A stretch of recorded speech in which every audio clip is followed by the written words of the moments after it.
Hey everyone, Jordan Yule here, and we're going to take a closer look at some of the polls that are shaping the election. We're just a few weeks out from Election Day, and there's a couple things that are really worrying if you are Kamala Harris or her campaign. So stick around, we've got a couple polls to show you, some updates, and some analysis that could inform how voters are going to decide on November 5th. First, you've probably heard a lot about how black voters could dictate the outcome, specifically black men. Maybe you've even heard that black men are supporting Trump. That's a blanket statement that isn't backed up by evidence or data, but nevertheless, some people are still pushing it. So let's take a closer look at this claim. I never really talk about this because it's not politically correct to say it, but he's in a dead heat because of white people. I mean, the majority of white people support Donald Trump, and they supported him in 2016, they supported him in 2020, and they'll probably support him in 2024. If it were up to black people, Latinos, and Asian Americans, and other people of color, he would lose in a landslide. But Keith, to be fair, Keith, he's gaining on African American men and Hispanics. But it's still about white dominance. I understand that, but you know, he's in the lead because he protects and projects the idea of protecting white supremacy. Now, it's important to note that the race is a dead heat because of white voters. White voters overwhelmingly support Trump. And of course, you can't say all white voters, because talking about voters as a monolith is never accurate. But that's what people are doing with black men. What I was trying to get at is that, yes, there are a significant number of people of color who support Donald Trump, but that's still a small minority, especially in the black community. You're talking about 85 to 90% of black people will support Kamala Harris. That even among black men, you know, so the idea that somehow Donald Trump is winning it's the large same numbers. Issue we were talking about with RFK. When you're talking about, I agree with you on that. The margins are very important. The swing states where Latinos are, 5-6% in Georgia. They're 5-6% totally in understand. Pennsylvania, I get that. Michigan. I'm not saying that can't make the difference. I'm just saying that we're misrepresenting who these communities are. To pick a few unrepresentative black men and say, oh, well, black men are supporting Donald Trump, when 85 to 90% of black men are supporting Kamala Harris is completely misleading. I think that's very dismissive of black men. To be clear, we didn't say that at this table. No, I'm not saying you. I'm just saying in general. But I think Anna's point is correct that there is, even if it's a slight movement, it only takes a few to make a huge difference.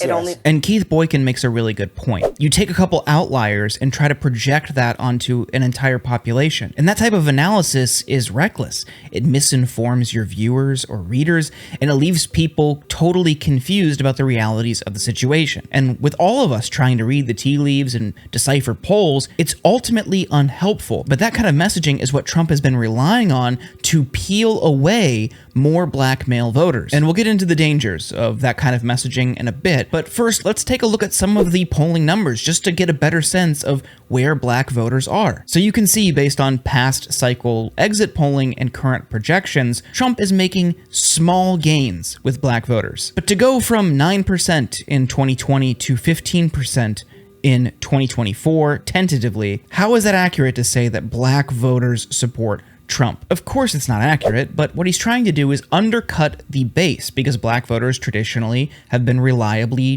Democratic voters. Now that there is a small shift, that should send warning signals into the Kamala Harris camp that, hey, you need to do something about this. You need to talk to these people, find ways to reach out to them, campaign on issues that they care about. And recently, the Harris campaign released a set of policy proposals specifically catered to black men, and of course, that was met with some criticism, but it shows they're doing something. Meanwhile, on the right, you have some of Trump's biggest cheerleaders talking about black people like this. That's why Obama told the brothers, if you don't vote for Kamala, you ain't black. And you're sexist. Obama lecturing the brothers. Kamala is not exactly sending her best. Kamala Harris has an issue with the brothers. Her VP's wooing white dudes, and Obama's scolding the brothers. Barack's lecturing the brothers, and Obama said Kamala isn't doing well with the brothers. So, number one, how do you prove you're black? I'm 0.1%. Do I qualify? And of course, that's tone deaf and insensitive, but that's nothing new for Jesse Waters. Trump himself has a history of making disparaging comments and even racist remarks about black men. A well-educated black has a tremendous advantage over a well-educated white in terms of the job market. And I think sometimes a black may think that they don't really have the advantage or this or that, but in actuality, today, currently, it's a great, I've said on occasion, even about myself, if I was starting off today, I would love to be a well-educated black because I really believe they do have an actual advantage today. Here he is in the 80s talking about, quote, well-educated blacks having an advantage over well-educated white people. And people will say, hey, that was in the past. That's not who he is now.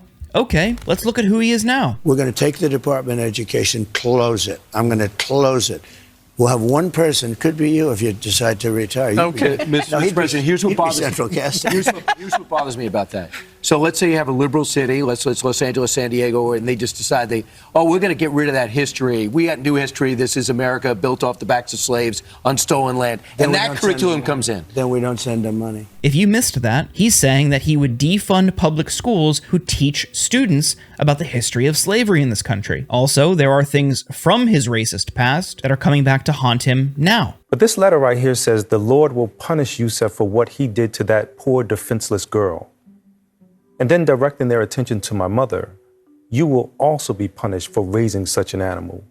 He does not deserve to live, and neither do you. Folks sent this to us. They sent us letters like this. I have a whole billfold full of them. You remember the Central Park 5 case, right? Those were 5 young men who were wrongfully accused of heinous crimes in Central Park, and Donald Trump took out a full-page ad calling for their execution. They're now suing him for defamation, and one of them went on CNN to talk about the hate that Donald Trump's full-page ad led to. And it was all on the heels of that ad that Donald Trump placed in New York City's newspapers. Even folks like Pat Buchanan said, well, let's just take Corey Wise and hang him from a tree in Central Park. And he was urging us to do this by June 1st. And they sent that to your house? Yes. I mean, it makes your stomach turn to think of you as a 16-year-old knowing you didn't do this, reading that, and for your mom to have to read that. You know, the worst part is that my mother did read this, and she kept this away from me. I didn't even know this was in my apartment.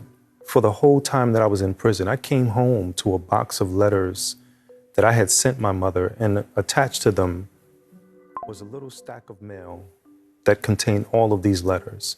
And as I read them, the first thing I thought was how strong my mother could have been to still continue forward, unafraid, unapologetic, standing up for herself, standing up for me, standing up for my brother and my sister.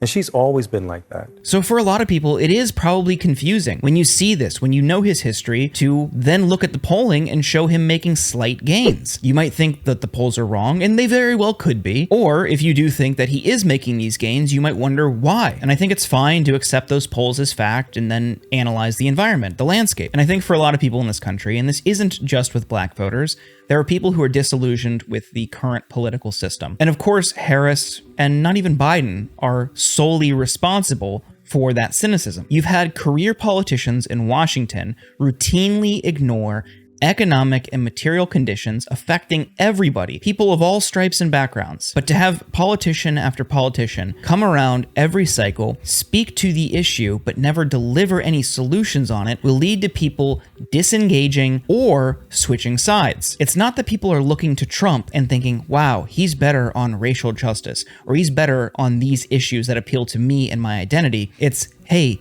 he's somebody different, and he's not in the White House right now. I'm not saying this is the best way to engage with politics. I'm saying this is a way that some people do. So if Harris wants to win those people over, she needs to speak to issues that matter to them. Again, that set of policy proposals was one step, but you need to do a great job messaging those and continue to build on them and then ultimately deliver on them. Then there's the problem with disengagement and people staying home. You need to give them a reason to vote. Simply saying Trump is bad is not enough. It's never enough. You need to give them a reason to show up. And that could be an economic issue, that could be a reproductive justice issue, and of course, she is the better alternative on that. But for many people, especially in battleground states, it could be the war in Gaza. Part of the problem for Harris right now on that issue is that she's linked to Biden. Everything that Biden did and didn't do while in the White House is projected onto her. In the remaining days before the election, Harris needs to go out there with strong, clear messaging showing that she's different from Biden and has a policy set that will address people's material needs. If you enjoyed this video, make sure to like and subscribe. We're gonna have a whole lot more before Election Day, and of course, we'll do a full breakdown of the election results in the immediate aftermath. Thanks for watching.